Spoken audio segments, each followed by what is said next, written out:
So, welcome to the Bitfluencer podcast. We like to highlight the best and brightest of the Bitcoin ecosystem. And today we are joined by Jimmy Song, who is an OG Bitcoin developer and educator. Hello, Jimmy. How are you? I am good. How are you, Danny?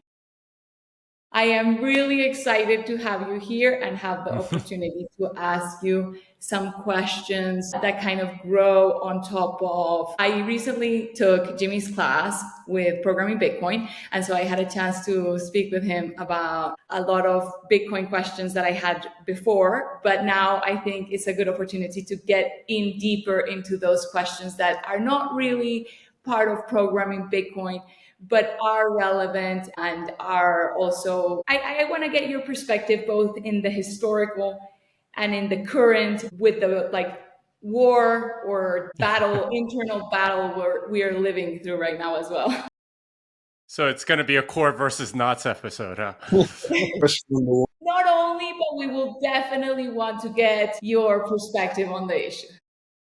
Sure. In fact, you know that we could actually start with that because I saw you must have seen the conversation pretty aggressive between Parman and Adam Back and Matt Creator joining. So where Parman said, say ideology sits on a higher level than the code, which is interesting because at a high level you would say somebody who's not a dev, you shouldn't really have an opinion somehow.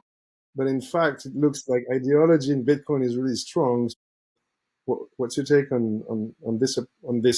So it's interesting because ideology is not what it sounds like. It's really about values, right? Like what do you value? What are the primary things? And I think it's a little bit dishonest to call it sort of like a technical issue because it's really not. At the end of the day, it is about values and what you're doing and how you're doing it and all of that. To call it just like a pure technical issue is it's clearly not that, because there's a lot of social consensus issues that are being surfaced as a result of this, and we could go through the actual history and everything later, but the main thing is that on one side you have a bunch of developers that are saying kind of like we we want this limit to be dropped for these reasons, and anyone that doesn't agree with us is like a technical buffoon or something like that. And I think that's sort of hit the wrong way for a lot of people. There are obviously people that are sort of defending the core position, saying, hey, like, like you guys are ignoramuses compared to these guys, we should just listen to them. But this is where values start becoming a bigger thing, because we are in a consensus system, and for a consensus system everyone has to agree for a change to go in.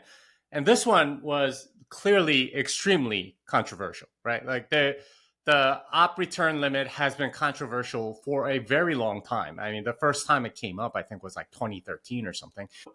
To suggest that this is just like a mere technical issue when clearly there's like social and sort of social issues behind it, I don't think is entirely honest. Now, on the other side, I think they're making maybe too big of a deal on this. I don't think it's quite the disaster that they perceive it to be. Like, there are people sort of like going outside and being like those guys with like the sandwich boards saying like the end is near or something like that. Like, it's not quite that bad, right? Like, and they're both sort of motivated to disparage the other, which happens a lot in politics. So it is getting kind of messy, but yeah, it's not ideological as it is like value based, and there are differing values here, and some of it is political, some of it is, I don't know, frankly, like in group signaling and stuff like that. And we can get into all of that, but there's definitely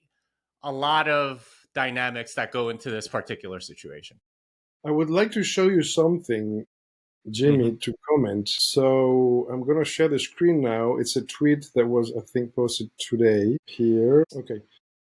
So, do filters work or not? Or doesn't this chart have anything to do with filters? But look at this. So, Matt Crater says, but I thought that Adam Back told us that filters stopped working in the past few months, and Orange Surf posted just 0.007% of return outputs created this August were above 80 bytes. How intriguing. So you see this drop here. What do you have to say? I mean, is it like a coincidence, or the fact that 20% of nodes are running nuts, or Yeah, no, and this is where I think it's also kind of dishonest to say filters don't work. Like, work for who, right? Because if you're Peter Todd, you can get in whatever transactions you want because you understand how to construct the transactions and then relay them to the miners that'll mine them and so on. But if you're like a normal person, you don't know how to do that, right? What software do you even use to create that, and how do you like connect to the right nodes and all of that? It's actually quite difficult for a normal person to do that. So this fact right here, that only 0.007% of transactions were greater than 80 bytes, that speaks to the fact that there's no real easy way for most users to do this. In fact, like I was looking into wallets that can embed op return messages. I only found really one that's Bitcoin only, and that's the Trezor wallet. And there's an option where you can add a message into a transaction. But like at a consumer level, how else are you going to embed these things, right? Like, unless you're a coding expert that can actually construct this transaction and then figure out how to relay it to the miners that'll mine them with the correct fee and so on, it's going to be very difficult for most people to do that. And this is where, you know, filters don't work versus filters work. They mean different things, right? For people that are saying filters don't work, they mean it is still possible to get transactions to a miner. For people that say filters work, they're saying there are lots of points of friction that make it difficult for any person to get it in there. And honestly, like, even after something like the Core 30 release, which is coming in October, unless there's software that makes it easy, it's not that many people are going to use it. Now there are going to be trolls and stuff that are going to stuff it in there to like grief Bitcoiners or something like that. But the vast majority of people that are adding sort of data into op return, they need software, right? Like, in fact, I did an analysis, I think a few months ago, I think it was like back in April or something like that, of all of the transactions that were above 83 bytes in the op return before this whole filter war started.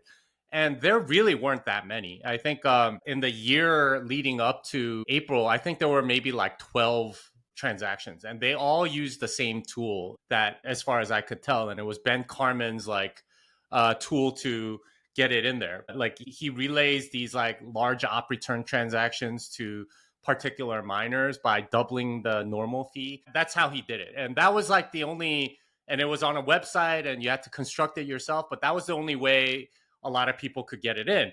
And there were only like 12, right? And most most wallets don't support this stuff. So most people aren't going to be able to do it. Now, are there people that know how to do it? Yes, absolutely. And there's a good number of them, although not nearly as many as you would think, that know how to do all of this, and most of them are really trolling or proving a point or something like that. But is it, once you start taking off all of the points of friction, then it's going to get a lot more popular. Now, is that going to happen? I don't know. As far as I know, there are no wallets that natively support like greater than 80 byte transactions, or even the op return message at all. If you look at the major Bitcoin wallets, almost none of them do that, unless it's like Samurai or something, where they're embedding like a BIP 47 like key exchange or something like that, which is like a more reasonable use of op return than like random messages or JPEGs or something like that. The people that are putting in those things, they tend to be a little more technical and know how to construct them, right? And Danny knows this. Like, constructing a transaction is a big pain, right? Like you actually have to go through a lot of checks, a lot of signatures, a lot of different things. And if you don't, and if you screw up on any of it, it's not a valid transaction. The network's not going to receive it. So there are a lot of different aspects to this that, like both sides, I think, are kind of getting wrong. Points of friction definitely do reduce them. And this is something that I said in a Noster vlog recently, which is that this is a problem of the unseen, right? The people that are saying that filters don't work, naturally, the transactions that don't get into the blockchain, you never see them. So how can you possibly measure that? Because I mean, there's no garbage can of transactions that were never made that we can go and count. It's only the transactions that show up on chain that we can actually see. So evidence is kind of hard to come by on this, but the fact that a lot of transactions in the op return go right up to the 83 byte limit, that tells you something, that there's probably demand for larger ones. And if they had the software to do it, they absolutely would. But is there going to be software that does it once you lift those restrictions? I don't know. And that's those are the things that we should be talking about that we really aren't. If you concentrate on like being a little bit paranoid of nefarious actors like these nation states who want to blow to the chain, because obviously a 51% attack is really like not feasible. So with or without the Nazis, how some call them, is there still, according to you, a possibility for nation states to attack the time chain with garbage? I mean, there's still a 4 megabyte limit, and those are very specific transactions under SegWit. I think the average size ends up being 2 megabytes with the witness discount and so on. But that limits how much garbage that they can put in. The argument that's been going around on Twitter the last week or so is what about child porn and stuff like that?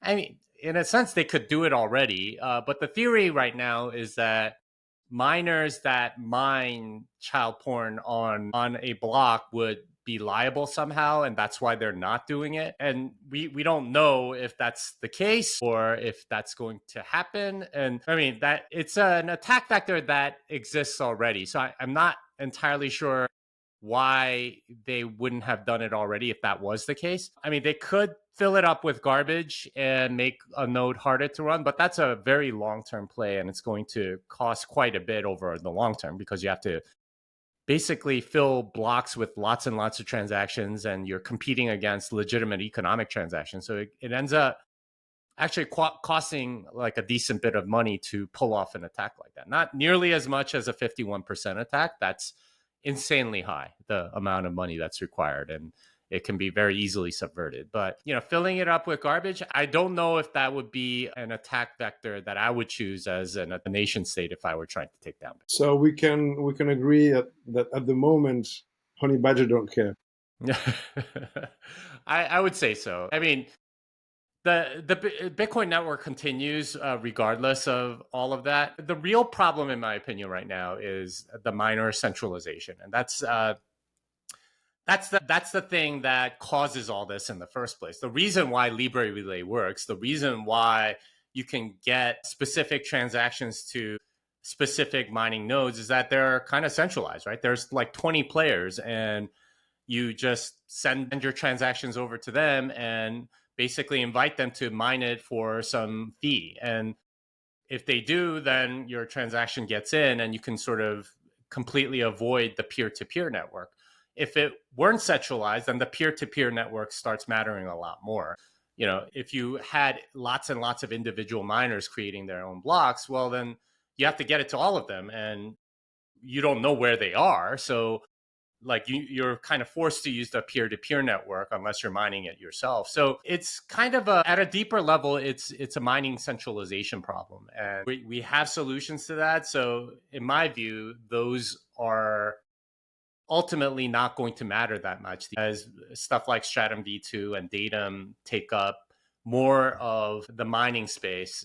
The less centralized it'll become, and the less stuff like Libre Relay will work, because there are people that are just not going to be listening for those. And depending on what motivation the miners have, you don't want to be killing the thing that's like providing you income, right? Like, you don't want to kill Bitcoin by adding lots of spam or stuff like that. It's a very short-term way of thinking. If you're a mining pool, maybe that makes sense because you need to make profits to keep going. But if you're more of a principled miner, or a home miner or something like that, I think more of those people will be less amenable to spam. Well, because I want to just elaborate on that, because in Bitcoin Mm-hmm. mining, there's like different degrees of decentralization, because you have where the electricity comes from, or the energy, then you have who creates the template,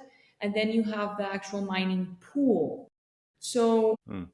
do you feel like the pools concern you less with being able to create decentralized templates? Yeah, so if a pool runs Stratum v2 or Datum, then they are way more decentralized than a pool that provides its own template, which is Stratum v1, right? Like, that's how Stratum v1 works, is that they give each worker or each hasher the template to use.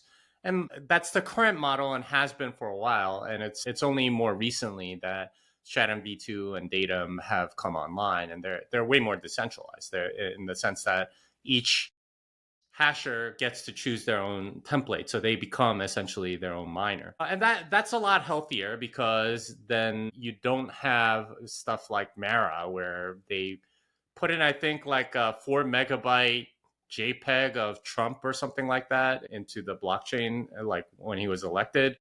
And that was like, I don't know, they probably took payment from somebody that wanted it in there. Like, that's not healthy for the network, to have a single miner that determines stuff like that, because that's trash on the network, that other transactions could have gotten in, and they had to wait a little longer, and they're bloating everyone's nodes and stuff like that. So that's not great. I think Stratum v2, Datum, those make it a lot better. And I think the network slowly goes towards those, because the way that you get paid on Stratum v1, mostly it's based on like the average of like the last n blocks or something like that globally. You don't get directly paid for the block that was mined. You get paid some average. So a lot of pools, they're incentivized to take off-band payments for transactions and not report them to the hashers, right?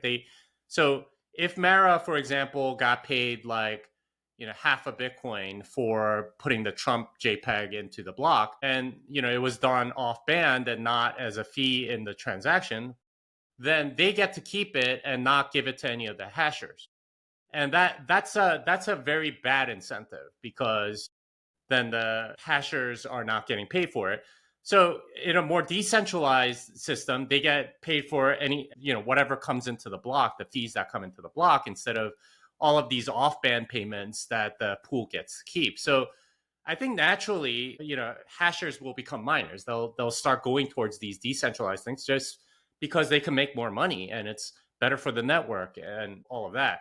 But in the meantime, we have this situation where we have a lot of hashers that don't care and will do whatever. And personally, I think that comes from fiat. They've taken out big loans to go get these machines and so on, and they'd rather make money they'd rather make money short term, and they're not as concerned about optimizing, because they got these loans from these fiat banks and so on. So we're in an in-between stage, and I think where we're going is a much more decentralized mining system. Good to hear. Okay. So you feel that the tools that are being put into work now are going to slowly help us transition into a more decentralized? Yeah, I would say so. The ocean pool is the most decentralized, I think. They use DATM, everybody makes their own block and so on. And they've grown significantly since their launch. And we've seen it grow. And they have 1% of network hash rate, something like that. Maybe it's growing. And if you have big miners switch over, it could certainly change things significantly, because the big miners have to decide on their own what they're going to do. And that's sort of the nature of mining. Is it's not supposed to be these giant conglomerates, right? That's, I think, a fiat side effect. The way the fiat system works is that commercial banks that give these large loans or buy the bonds essentially that these companies put out, they want it from big players. And so and these large companies grow even larger through fiat injection of money. But oftentimes they don't necessarily have places to deploy that money, right? Because energy is a marginal business in the sense that if you have a power plant, you only get a little bit of it, right? A little bit of that energy, because most of it gets sold at a higher price to residential or commercial or industrial uses. You only get the leftovers as a miner. So there's not that much of energy available in any given place. Even if it's a giant energy place, most of that is going to actual energy usage. You only get so many watts of power at a time from any place. So it naturally has like a limit to the scale that you can have in any one facility. But because of fiat money, they'll keep building it out because they're essentially getting very cheap loans. So they artificially grow larger than they need to. And they create these very bad incentives where they'll oftentimes mine at a loss just to keep them, like the numbers looking good so that they can get further loans and further investment from the market. In a more rational sound money world, this wouldn't happen. You would only go where you can actually make a profit. And it turns out with the energy system, like you have to be distributed all over the place, because this power plant has this much left over, and that's about as much as you can scale there. And then you have to go to another power plant that has it, and you're constantly looking for different things. And those all depend on like local knowledge and stuff like that, right? It's not like they're advertising, hey, we have extra energy or whatever. Oftentimes it's like the gas flaring and stuff like that. It's little pockets of energy that you can go and get for very cheap or almost for free, and you have to know people. So miners shouldn't be this large, right? In a rational world, they'd be very small, and they'd be making their own templates if they were. And that's the world that we're heading towards, is a much more rational sound money world where you have smaller miners that are able to get deals on electricity that nobody else really knows about, because they happen to know the power plant, or maybe it's even the power plant themselves that are running it. But they're not their main business is running a power plant, not like mining. It's just sort of like a side thing. That's the world that I think we're headed towards, and not this giant conglomerate that runs hundreds and thousands of acres of like Bitcoin mining farms. Maybe not hundreds of thousands of acres, but you get what I'm saying. Like, the scale isn't natural, and it's a fiat artifact, and we're Basically, going to yeah, see. exactly. Yeah, It's interesting to see that fiat pollutes with its wrong incentives, even the world of mining. yeah, and I mean it pollutes a lot of it makes it so that you get artificial scale all over the place. I mean, blame So are you saying Coinbase turning to altcoinism for that reason, right? They just got too much money, and they had to keep doing stuff to grow at all costs rather than like just keep on with Bitcoin. So you were saying that in a sound money world, you would have to be profitable to mine. So what would that entail for people who mine by ideology, once Mm. again, for the sake of decentralization and or just to heat their homes? Mm. So Yeah, in the so end, if you do heat your home, then that's profitable, right? Because you pay a certain amount of money to heat your house, and if you do the math and it turns out like Bitcoin mining actually makes it cheaper, then that's a profitable way to do it. And I think there's going to be a lot more stuff like that. And I think there was a company a long time ago called 21, and that was their idea was we'll put mining things into almost every electrical device and sort of use that. There were, I think they had some terrible economics and stuff like that come into their stuff, and they pivoted to earn, which was like contacting people for Bitcoin or something like that. But their original idea had some merit in the sense that, yeah, if you can figure out ways to use the excess heat from mining equipment to power other stuff, or to, I mean, there are people brewing beer from the excess heat or heating swimming pools from their excess heat or whatever. Then there are potentially very profitable uses. I would love to see like a Bitcoin mining heated sauna or something, right? Like you could probably make something like that.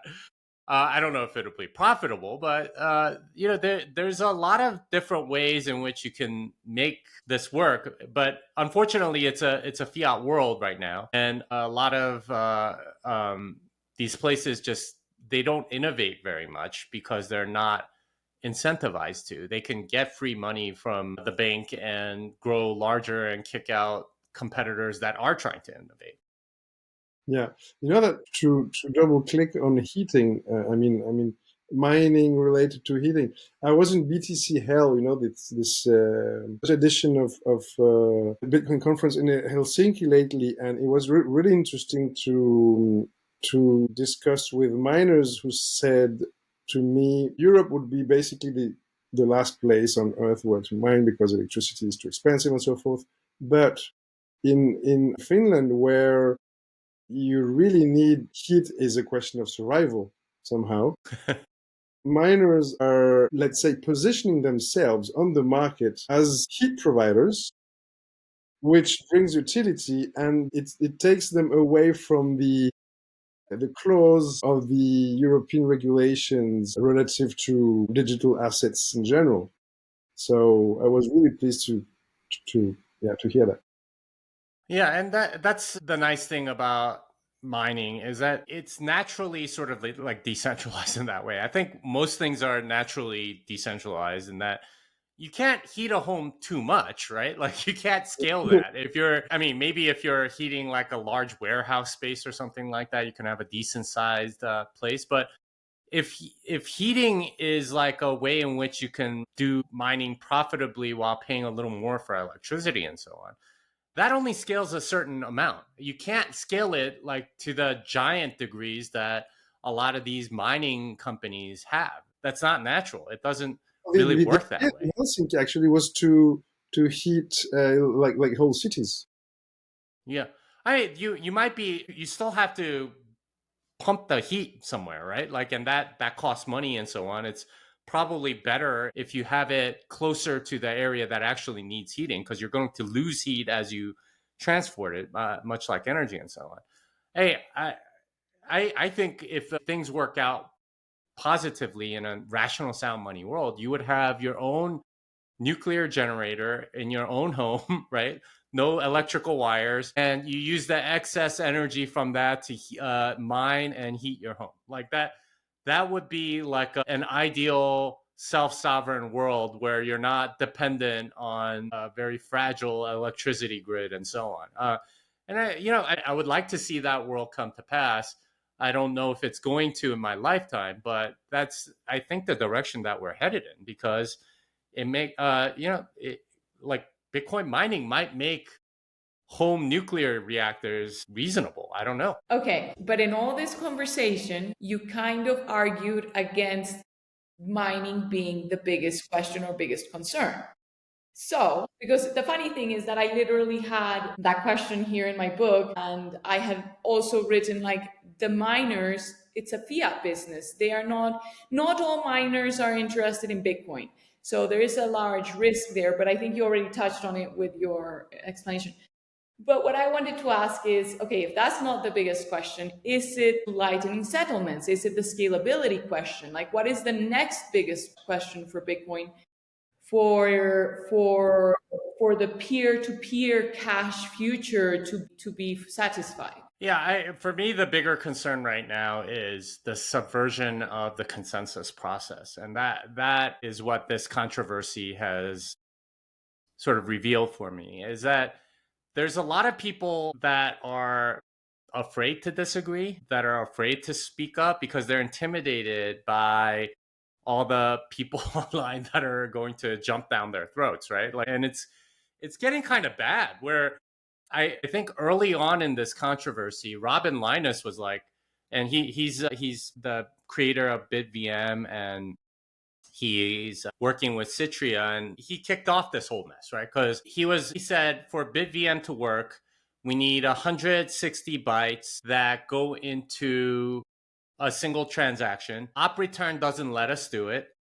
So we're going to make 5 fake pub keys as outputs and use that in an emergency. And somebody from core heard that and said, "Oh, we need to remove the op return limit or change it so that it fits this particular use case," because they were going to create 5 UTXOs that were unspendable, that would always be in the UTXO set, and they didn't like that, so they were like, okay, well, let's give them this alternate path.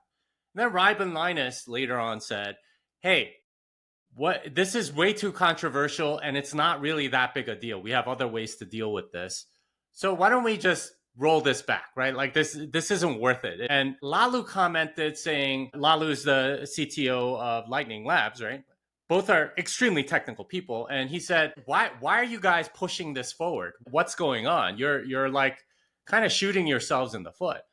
Now, those were two voices that were extremely technical. You can't accuse them of not understanding the technical details and are not sort of in that core orbit, but they haven't spoken up about either thing since. And part of it is because they know that it'll damage some of the relationships that they have with the Bitcoin core developers. And there's sort of like a groupthink going on, particularly around Chain Code Labs and Block or Spiral. Like, they all seem to be thinking the same way and not really disagreeing very much, which I kind of get why, because they're getting paid a salary from these places. And if you disagree, then you're probably going to get isolated or whatever. But people outside that orbit that are technical have doubts. I mean, even Adam Back, at least early on, was very doubtful about why are you doing this change? What are you doing? And there's other people like Grubels from Blockstream and so on that have expressed this.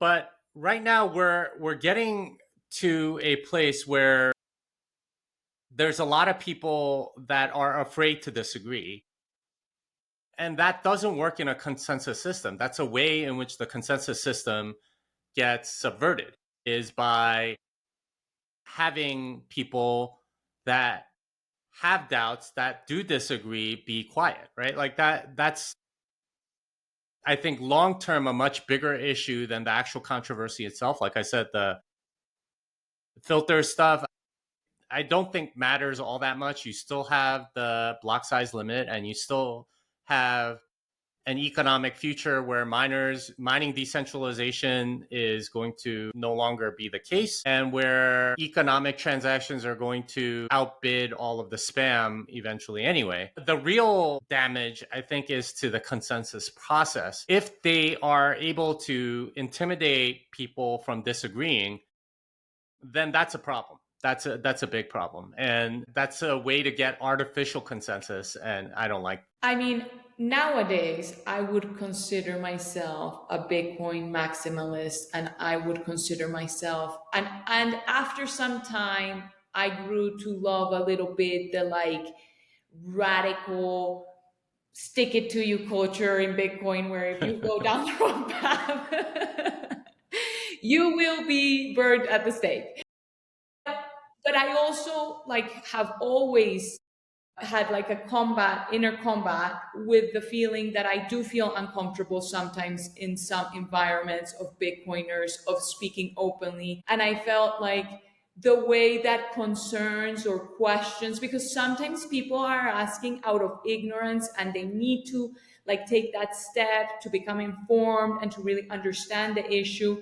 Like they're not, I think a lot of times people are just asking genuine questions and they get squashed without even a solution being communicated. And to me, this is like the escalation of that culture. Like there's part of that culture that is a good thing, but I think that this is also a symptom of that like very radical way of interacting with each other. And maybe it is a way of telling us that we need to be more willing to answer questions and to have a dialogue that is not so intense. I don't know, what do you think? Yeah, so with respect to altcoiners and stuff like that, some of them do genuinely have questions. And at least for me, I try to be very patient with people that have genuine questions. But it's indistinguishable oftentimes from sea lioning. And if you don't know what that is, it's like there's a whole meme cartoon about sea lions, and they're like unfailingly polite or whatever, but really they're trying to subvert your argument, right? They're not genuine questions at all. It's a way to be very polite. I've been nothing but unfailingly polite, and look how these people treat me. It's a way to discredit you by sort of annoying you to death with questions. And altcoiners do this a lot. They do this quite often, and most of the time I feel like I can sniff that out, and I try to be very toxic to those types of people. Oh boy. The people, because honestly, like that's the only way you can deal with sea lions, is that they try to sort of like use your politeness against you, if that makes sense. And if you're polite to them, then they'll just sort of like waste so much of your time. The genuine questions, I think, if you can figure that out, that's totally fine. The problem here is that this isn't all coinery. It's not sort of like it's, at least as far as I can tell, it's not too much sea lioning here. It's mostly just, people sort of trying to suppress another opinion, right? Like I think it's a very reasonable thing to ask. Why was this merged when there was so much opposition, right? And it's like, well, the opposition opinion doesn't matter, or that's ultimately the answer that I've gotten. And I'm like, okay, that's not a consensus process. That's just, we're going to use our power and you guys can't do anything about it, kind of like power move. And I didn't like that, right? Like I might think that the filter stuff doesn't matter that much, but I do care about the consensus process. So there's part of that, but then there's like all these secondary people, not necessarily even the people within core that are making this move, but people that don't code at all, that are just sort of like piling on and being like bullies to other people, right? Like these are people that have done that in the past and sort of learn the trick from sort of yelling at altcoiners or something like that. But it's like being used in a way that not to save people from altcoinery, but in a way to sort of like curry favor with the core devs or something like that. And that bothers me. Not really a genuine opinion. I don't think a lot of these people really hold opinions as much as like they are trying to stay within the good graces of the tribe that they're in or something like that. And there's like this whole thing about, like two ways in which people have opinions. One is genuinely coming up with it on their own through first principles thinking, and the other is sort of agreeing with whatever your tribe thinks. Now, we're all guilty of doing some of that. And it comes from an instinct of self preservation. Like back when we were in small tribes of like 150 or something like that, if you didn't have a tribe, you were basically abandoned and you would die. So there is a self preservation instinct in that. But for consensus systems, you need you can't have that, right? Like you need lots of first principles thinking. You want every objection that's genuine out there and really like pressed on and like seen for what it is, rather than let's just suppress this opinion. And that whole thing, it just completely reminds me of what happened during COVID with the whole Karen phenomenon, right? Like where these people would like lecture you because you weren't wearing a mask or something like that. And it's that's what a lot of these like sort of people on Twitter that are sort of yelling at people that disagree with the core devs are like feel like to me. They're being Karens instead of actually like addressing arguments and stuff like that. They're just trying to browbeat people into agreeing with them by like making fun of them or something. It's not like I suppose maybe they think that they're being sea lioned or something, but it just has a very different character, and it's very much in the spirit of like status games and fiat thinking to me, and I don't like that either. I agree with everything that you just said at a moral level. But I do Mm. kind of want to challenge something that you just said, in that Bitcoin is designed so that there doesn't have to be any arguing. You basically vote with the code that you install in your node. So, to me, in a sense, they should be able to change the code whichever way they want. But if that happens and we're truly motivated, then we clone it and we revert the change and we install that in our drives. The problem, and that's ultimately, I think, politically, like, it sucks to hear, and it takes a lot more effort from the part that is not like the established source of truth. But ultimately, Bitcoin is designed to be to not have to be won by words, but by the code. So I understand morally, and I agree with you at a moral level everything that you just said. It would be cool if we were capable of having these conversations in a way that was more like a verbal consensus and then a code consensus. But if they try to like play their hand, then we need to really consider playing our hand in the way that Yeah, and I think that's kind of what's happening with knots and stuff, right? Is that people are running alternative implementations. Now the problem is now that they a lot of people are now flooding knots, right? Saying, "Oh, it's insecure, it's only one developer, blah blah blah." And in a sense, it's like, okay, well, they're telling you you're being stupid if you go run this, and they're trying to make it seem like it's an existential danger or whatever. I don't think that's the case. I mean, the worst that happens is your node goes down or something like that. In which case, okay, like just go run like another implementation that you feel comfortable with. I don't think it's such a big deal as they make it out. And I agree with you that like people do have a voice and they can go run an alternate implementation. I think a lot of people are, even right now. And it'll be really interesting to see where people are come October and see how much more browbeating there is about like running core instead of knots or whatever. Because that's going to be, I think, sort of the flashpoint at which, there will be some more fighting and so on. Who knows? Maybe we eventually end up with like a fork of some kind. But that is the right that people have, and they can make their voices known.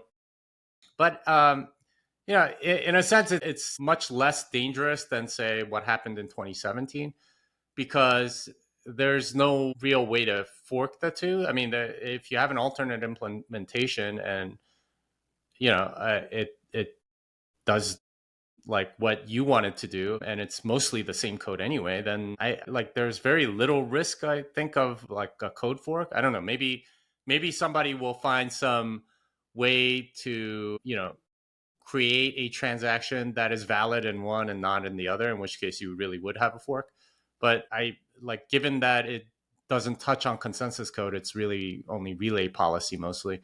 I don't think that's really probable. So yeah, we'll see. But yeah, I agree with you. I think people will speak, and they are speaking right now, right? Like through the code that they run, and there's a significant dissatisfaction with what's happened with core. I think that much is clear. Whether you dismiss them as like bumpkins that don't know what they're doing, or whatever, it's their right. And yeah, good luck to you if you're trying to bully people into running software that you want them Il to. est I think 20 heures. Bitcoiners are going to be a lot more resistant to being bullied in that way. Wonderful. I want to change subject because I still didn't get the answer that I was looking for. No, I'm not looking for a specific answer, but more so the subject. Mm-hmm. E versus cat and scaling lightning and scalability in general. How much does that concern you? Where do you think this is going? What do you think? Yeah, I think scaling is going perfectly fine. If anything, what we're seeing is that a lot of people would rather use stuff that works and not stuff that's done the right way or something like that. Like a lot of people use Lightning because it works, right? A lot of people use Wallet of Satoshi because it works, rather, and they don't have to deal with stuff. So whatever has the best UX will probably win out in the end. And whether that's Arc or state chains or Liquid or Lightning or Cashew or something like that, there's a lot of different options for scaling. And I think one of them will emerge, maybe multiple of them, all maybe doing different use cases and so on. I don't think we need to worry that much about scaling because there are lots and lots of solutions and they're all being worked on as we speak, and the market will speak as needed. The bigger thing about scaling and stuff like that with CTV and all that, I don't think we need any of that. I generally don't. I think like Covenants makes a lot of stuff within Arc like more efficient or whatever.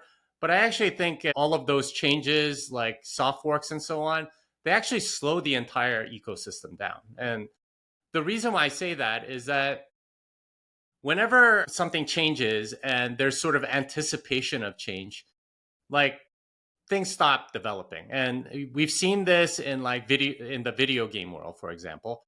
Like when a new console is announced, then a lot of developers just stop working on the older console, right? Because they're anticipating the new thing and they start working on that, or they're waiting for it to come out so they can work on that. So you sort of like stop development as you have new features and so on. And I think that's happened to Bitcoin quite a bit. I've been asked many times, like, "Hey Jimmy, why don't you make like a Lightning course?" And I'm like, well, I would, but the Lightning stuff keeps changing. And after SegWit, we got the Lightning network. But after Taproot, everything changed because you have Schnorr signature. So you could do Musig as like the 2 of 2 and not make it obvious on chain. And you have all this other stuff concerning Schnorr signatures that change the Lightning network transactions fundamentally. So had I given a class right after SegWit on the Lightning network, it would be completely obsolete by now, right? Because you have all this other stuff that's come in. And that's kind of the problem with these upgrades and a lot of these soft forks is that, yeah, they might make things more efficient, but it's actually better to keep things steady for the ecosystem's development. Because once people know nothing else is going to Did happen, we like lose that's Jimmy? going to Could you change, hear me right? then they start building on it in earnest instead of, okay, well, this will save us a lot of work if we get OpsCTV in or whatever. And the thing is, like stuff like covenants or whatever, I get the use cases that people are thinking of, but the UX around that stuff is a nightmare. I mean, think about it, right? Like, okay, I want a wallet where the only way that you can get it out is these 3 addresses, and 2 of them are time locked in case I'm dead, and there's this backdoor that I want available and all this other stuff. It gets very complicated. It's a UX nightmare, right? And which is why very few people have actually created covenant like stuff. You can do covenant like stuff today, right? The trick that you can use, for example, But is wait. create. How can we create covenant style? Like, what is it because of Taproot that we Yeah, can? yeah. So let me explain. Yeah, no. You don't even need Taproot. Here's a very specific covenants use case that you can do. You have a UTXO locked to a single public key. Okay, and with that private key, you generate 3 transactions. These are your 3 exit paths out of that UTXO. And then you throw the private key away. That's it. That's a covenant, right? You only have 3 ways in which this can be spent. And they're transactions that you store in a vault or whatever. And even if somebody threatens you, you don't have the private key. So they threaten you with a $5 wrench attack. You go, okay, well, I have these 3 transactions. Which one do you want me to send? Because one goes to Kraken, one goes to my brother-in-law, and the third is a multi-sig that's distributed over 7 continents or something. Like, what do you want me to do, right? Like, you could totally make this today. And, I know there are institutions that actually have systems like this, but it's a very rare use case. And think about, again, the UX around it. It's a nightmare. How are you going to have all the drop downs and make it clear to the user that these are the 3 exit paths out of this particular UTXO? And what if they lose them? How do you back it up? What do you do with them? And, like, these are all issues that no one's really thought that much about. So for me, when I hear all these arguments that, if we had this, then we'd be creating this, this, and this, it's all sort of like developer fantasies, right? Like, oh, we can make all this stuff that'll get really, really popular. You have no idea if those are popular. If they were popular, you'd be making them right now with the tools that you have, but you're not. So that tells me that really it's just you wanting more toys to play with, which I get. I'm a developer. I like having more toys to play with. But this is a monetary system. It's not for you. It's not for so that you can have more toys, okay? It's not a system so that you can have an easier time. It's a system so that people can store their money. And we're not in a position to satisfy your every whim and tool that you need so that you can make things like maybe 10% faster or whatever. That's not the point. So for me, like, when I hear all these arguments about covenants and stuff like that, that's what it sounds like to me. It's a bunch of developers whining that they don't have enough toys. I have a question, Jimmy, concerning, so always talking about scaling. Is the scaling of adoption, because you heard that Tether is going to launch USDT natively on Bitcoin using the RGB protocol, which would make Ethereum or Tron blockchains less interesting. So what's your take on this? And if you could maybe explain a bit technically how that works. Yes. Technically, what they do is issue essentially a colored coin. RGB is a colored coins protocol, just like Taproot assets. I worked on this. Was actually funny story. This was one of the first projects I worked on in Bitcoin back in 2013. It's been around since back then, right? Like this idea of colored coins or having assets on top of Bitcoin. And the way you do it is you create a Genesis transaction where the Satoshi outputs actually represent some other asset like USDT, for example. And this is how Counterparty and Mastercoin started. They were sort of colored coins protocols that basically rode on top of Bitcoin, and the outputs meant something other than the Satoshi outputs that you had. So each UTXO represents maybe $20 in Tether, or some amount in Tether, and so on. And RGB, if you think about it, RGB, those are colors, right? Like, so it's sort of like a play on the whole color coins thing.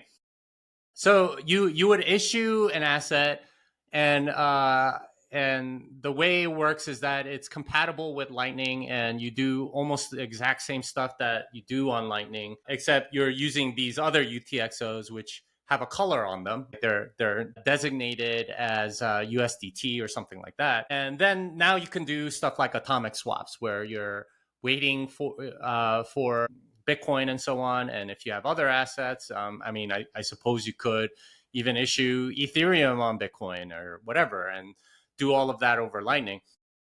And you could do all of those things. Sure.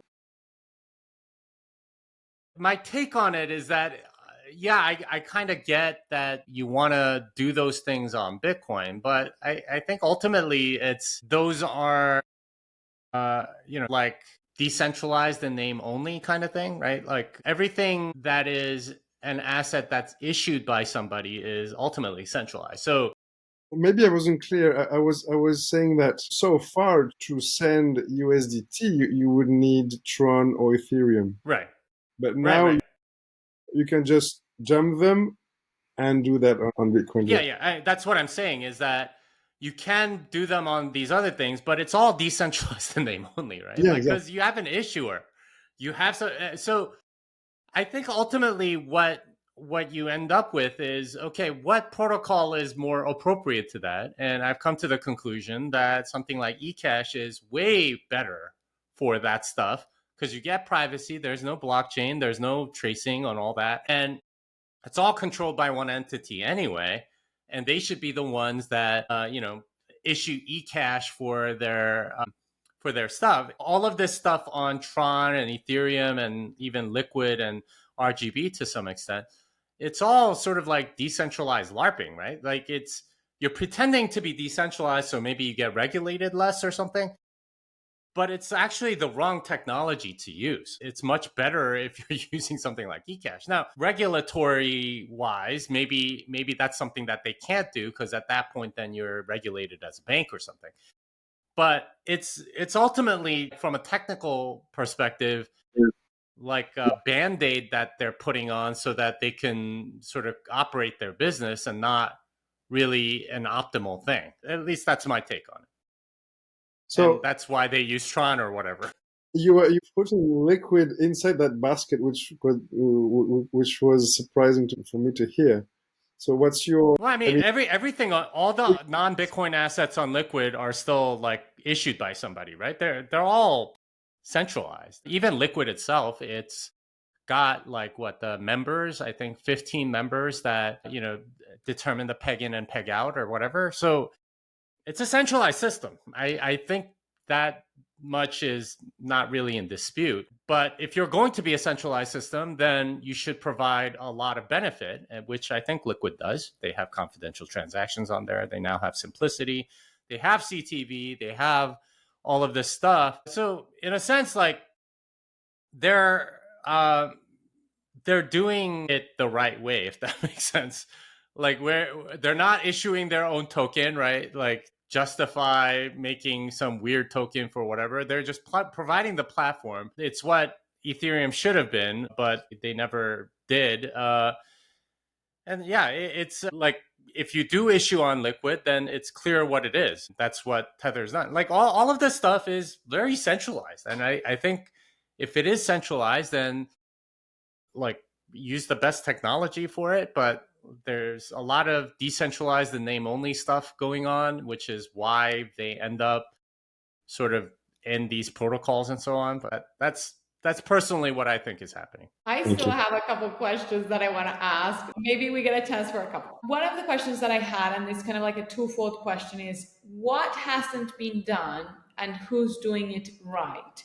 Because I feel that a lot of companies in Bitcoin are just pseudo fiat companies that are not really, they're just charging in Bitcoin, but they're not exploiting the true essence of immediate, like real time settlement over the internet, peer to peer. What do you think about that? Yeah, so I've thought about this a lot, right? Like, how do you make a Bitcoin company that is profitable and works? It's very, very difficult, because you can't get in the middle of these transactions, right? Like the way the entire fiat system works is that you intermediate some other transaction that people are doing, and then you take a percentage off the top, and that's ultimately what you do, right? Like, if you think about what eBay does, that's exactly what they do, right? They have transactions that people want to do. They want to buy from some other person, and they get in the middle, provide some value. Admittedly, you're providing the marketplace, but that's the business model of most fiat things, is that you get in between the payment. And the whole point of Bitcoin is that you don't get in between the payment. So how are you going to make money? And this is where I'm like, okay, stuff like ZapRight is the right model, right? Because they provide a service where you're paying somebody directly and they just take a subscription. Doesn't matter how much money that you're transferring through, they'll just take, $25 a month or whatever. And I think those kinds of models are where Bitcoin companies ultimately need to head. Is that you're not looking to scalp like 0.1% of like large transactions all over the place, which is again the model everywhere, right? Like Google App Store, they take 30% of whatever payments, right? If you're using any sort of like payment service, if you're tipping someone on YouTube, they take 30%. They do stuff like that because that's how you make profit. Spotify, they take a subscription and get between you and the artist, right? Like there's so many things like that that I think can be changed so that it's a lot more fair to the user. The problem is it's not that profitable, right? Not nearly as profitable as the fiat stuff. And but as fiat money goes away, I think these things become a lot better value propositions for the consumer, and these are going to be companies that start small and take a long time to grow. But I'm sure they'll happen, but you need fiat to kind of go away first because you're having to compete with these giant conglomerates that can absolutely crush you because you're small and they have access to tons and tons of debt. So that's kind of the weird in between stage that we're in where these services, I think people would love them because they're going to cost less and be a lot more fair in pricing, but they're also going to require that fiat stuff kind of goes away first because they can always underprice you through like fiat tactics, basically. See what hmm hmm Yeah, it's already happening, right? Like, and I mentioned Zaprite as like very useful service that a lot of people are doing, and I don't think they're going to scale that fast, right? It's the sort of thing where if you need it, it's very obvious for you to go and get it. And there are other, similar services. I think that'll come eventually, like streaming movies and stuff like that. Like Netflix grows huge because they have access to a lot of fiat money and they spend enormous amounts of money on content and stuff. Is it possible to get that kind of quality content through smaller players, lots of individual creators? I think so. I think there's enough talented people where you can get that instead of these giant budgets or whatever.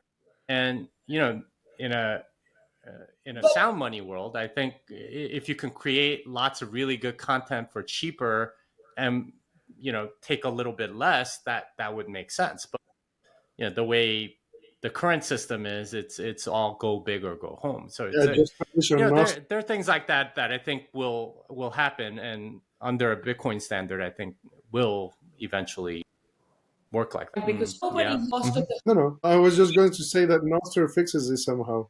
You just publish there, get your zaps, and off you go. Do you know? top Do you know Vexel? What's that? Vexel? Do you know? Yeah, I've heard of it, but I haven't played with it too much. Yeah, it's great. It's pure peer to peer stuff. You Mm, you sell or ask for goods or services, and you want to sell or to buy Bitcoin. Peer to mm. peer, purely. Hi, times Vexel. I was just saying hello to my Czech friends from Vexel. I'm glad you're strengthening your faith, Danny. Very questions kind. that need to Yeah, be asked. 100%. Yeah, it's really hard to say, right? Because if the price goes up too much, then at that point, then the mining reward still ends up being like the majority of like a miner's income. At which point the fees don't matter quite as much. In which case they'll probably take transactions that aren't that don't pay that many fees, right? Like, so it's like one sat per V byte, I think, is sort of like the natural limit, or has been until this recent stuff of like, okay, like it's worth spending because you can spend with one sat per V byte and it's still transferable. So, like, I'm not sure how the economics of that works. It really depends on block space demand. And that gets into how popular L2s become. It's gotten significantly popular, right? Like every time I go to a Bitcoin conference, I almost always pay everything in Lightning. And if I'm selling books or whatever, almost everyone pays me in Lightning. It's very rare that I actually do on-chain transactions for anything under $500. So it becomes like a question of trying to predict how much more that will be, along with what the price will be and what the mining economics will be. And those are all sort of tied up with different questions, including what's going to happen to fiat money by then. I don't know, but if I had to hazard a guess, I think it'll be similar to now, like 1 sat per vbyte. Now, like what is that in dollars? I don't know. It could be, if Bitcoin's at 10 million, then it'll be significantly higher, even if it's the same UTXO. But yeah, I don't think, like, because L2s are working very well, I think 1 sat per vbyte is as good reasonable guess as any for This is UTXO bullish. spendability. Yeah, I've been doing a lot of vlogs on Nostr. In fact, a lot of what I've talked about during this episode, you can go and look at my Nostr profile. I've released 18 vlogs so far, and some of them talk about exactly what we talked about. I'm also working on an open source project. It's basically like a family bank. The idea is that a lot of people don't want to self custody because they feel like they're not technical enough. And that might be appropriate if you're like 5 years old or 90 with dementia. You really shouldn't be self custodying, right? So I have this idea, and it's really solving my own problem. I custody Bitcoin for a lot of people. I want that whole management system and everything to be a lot easier. And as I've worked on this project, the thing that I realized is that the much more important thing there, the side thing that became like a major thing, is that what happens if you die? How do you make sure that everyone gets it? So I've come up with like a dead man switch transaction that can be executed by anyone just by pasting it into a block explorer. That's, it should be pretty cool. The idea is that you are sort of like a family bank, and everyone that keeps an account with you can see their balance on their phone or whatever. But in order to withdraw, they have to contact you personally and be like, hey, I would like to take out 1 Bitcoin to my Kraken account or something like that. And that would be the main idea. There's only really one exit, and that's the address that we determined when we onboarded you, and it should be fairly small, but it's something between self custody and keeping it on Coinbase, right? It's keeping it with a loved one that knows you and stuff, which is, I think, a good middle ground for a lot of people that can at least make it so that best practices are followed, because clearly if you're competent enough to run something like this, then you're fairly technical and know how to do a lot of that stuff. So that's what I'm working on. Those are the two things. There's some other projects, but not ready to reveal some of those. Everyone is. I was talking to Adam back years ago, and he was trying to, I guess, cash in on Bitcoin Cash, right? Like he was like he had to use something to get that stuff out, and he was saying how he was sweating and terrified at those transactions, because if he screwed up, then like where does the money go and stuff like that. So even Adam Back, okay, is sweating bullets when he's doing transactions. So I mean, don't be too hard on yourself. It's a normal feeling, which is why I say to people, like, it should be like you should treat self custody and Bitcoin like it's a gun, right? Like, you can't just pick up a gun and remember how to do everything properly. You should practice every month or so at least, right? Just like go to the range, or at least like use like blanks or something like that. So you like, there, you need to practice. Otherwise, it's going to terrify you each time because you forgot how to do something, right? And this is where practice is important for that sort of thing. Jimmy, I want to thank you. Do you know these guys? I've heard of them. I can't remember what they do though. Okay, so basically, okay, they are partners of the Bitfluencers, and I work with Peter Dunworth as a Bitcoin advisor. So basically, it's an Australian service that offers since 2016, so that's almost a decade now. It's a collaborative security multi-sig service where basically you could argue it's also a in between self custody, Mm-hmm. and but you're not going to lose your coins and you're still in control because it's a two of three where Mm-hmm. instead of holding two keys you hold only one, and you generate the other two that will be respectively held by the Bitcoin advisor and the multi-sig provider, which in our case now is either Unchained for the IRA, the American part, and Theia. And the UX UI is seamless. You can generate your vault in 10 minutes. And the average age of our clients is like 60 plus, because it's when you get to that kind of age that you start thinking about the after me, what happened.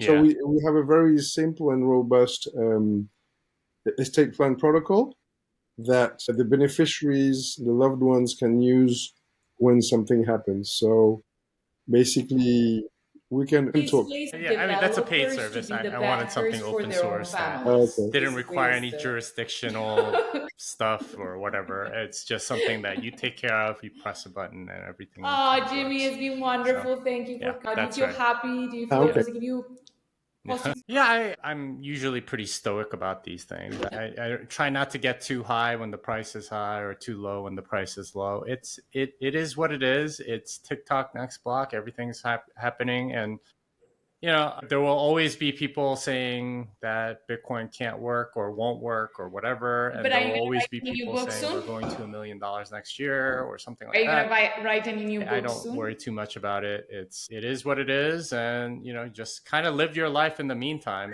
It's better to do Interesting. that anyway. So Yeah, maybe it's yeah. good. And do Different podcasts. What's material. that? Maybe, I don't know. I'm a little more interested in video at the moment, so we'll see. That's right. Just as a reminder for the listeners, so you wrote Programming Bitcoin, the Little Bitcoin book, Thank God for Bitcoin, where you were a co-author, I think, Bitcoin and the American Dream, and Fiat Ruins Everything. I love that title. That's right. It does ruin everything. So That's now you've why. moved to Noster. We What want to about tell audiences Bitcoin to go Tech find you in Talk? Noster. Yeah, that's my newsletter, and I send it out every week. I've been doing that for like 8 years now, so yeah, it's been fun. Thank you. Yeah, so you can go find me I on was reading Noster. Yeah, about how it's difficult just it Jimmy was Song. to Sometimes post I'm in the video to trending, Noster. so How did look, you look solve it for for you? trending. Especially when I release a vlog, a lot of people seem to like those. So. Oh, ever since the Blossom protocol, it's pretty easy now. You just upload it. Depends on your client. Yeah, so there you go. That's the latest one, Cooking Desires, that you can see there. But yeah, it's pretty easy. You just upload it. They'll host it for you. I think Primal at least has like I don't know, a gigabyte of storage or something like that, and if you upgrade, then maybe they give you more or something. But there's a bunch of providers. At Yeah, some it's point, in I its know that I'll have to nascent pay for the stages, actual so Noster storage still has and a long way the to go, bandwidth and that's things getting will used, because be none of that's moving going to and be moving free. But constantly. It's I'm wonderful happy to to see do it it if evolve. somebody comes up with We'll it. see. At the moment, it's pretty cool. I enjoy it. Yeah, and it really will be. I mean, they have I streaming think set up that now. to Exact work that stream. properly, I the mean, it's filters all and the getting built audiences out. The to go economics back to are for low me the time big question. cleverness How to make it all and work treat the so that internet these like things can run Blockbuster, and they're profitably. gonna have But to we'll rent their see. big. Yeah, probably. We'll see. We'll see. I'm commenting The next projects, your, come and your tell us about it. latest We blog, want to hear everything about commenting it your and share latest it. blog with a pic of us three. Sorry, Stefan, were you going to see Ah, something right. else? Thank you very much. Sounds good. Soon. I'm saying thank you and bye bye. All right. We'll see you on Nostr then. Bye, everybody. Thank you very much. Thanks, Jimmy. Thank you. All right. Click